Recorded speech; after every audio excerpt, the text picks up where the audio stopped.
So boys and girls, it's Monday the 15th of April, I'm your host Thomas Adams and this is the GameZone News Recap. Our top story of the day is both a rumour and also something that fans want a lot. Now someone by the name of Luga700 created a video on YouTube that shows us some posters from his local GameStop that suggest the return of the Commander mode and 3 different playable factions in the multiplayer game of Battlefield 4. Now I personally don't think this is legit, as you can clearly see it's just your standard Battlefield 4 picture edited in paint with a bunch of text on the front and then just placed on the till. And another odd thing to add would be, why would GameStop know something that the other large websites don't? So this just leads me to believe that this is just, they've taken a picture, put some text on it in hopes to get some extra pre-orders and that kind of thing. Whatever the case, now it would be really cool to see Commander mode return, but I highly doubt that would actually happen based on how the FPS genre has actually evolved over the years from more of a large map, big scale wars to this fast action arcadey feel. And lastly, have you seen this picture before? And if you haven't noticed this, doesn't he look like Joey? It would appear that Bethesda are moving on from Skyrim onto their next major project, but they didn't say exactly what it was.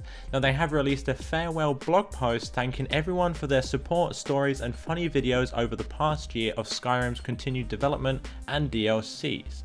Now while there won't be any more DLC released on the consoles, remember that the PC version still has a very active community that will no doubt keep us entertained until the next release of whatever game they make. So suck it consoles, we still get many things.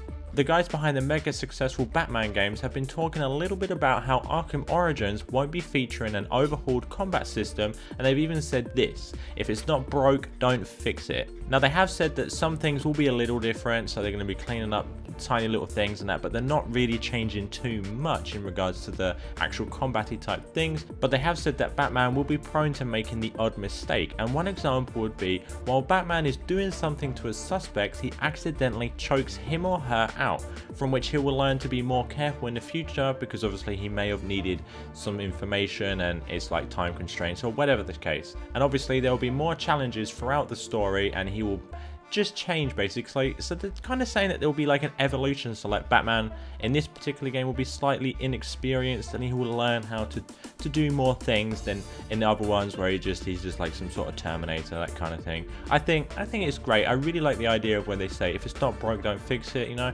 If the combat is solid in the first and the second and the third, why change it in the latest, you know? That's how it is, man. Remember that you can check out the latest news on www.gamezone.com. I have been your host Thomas Adams and this has been the News Recap.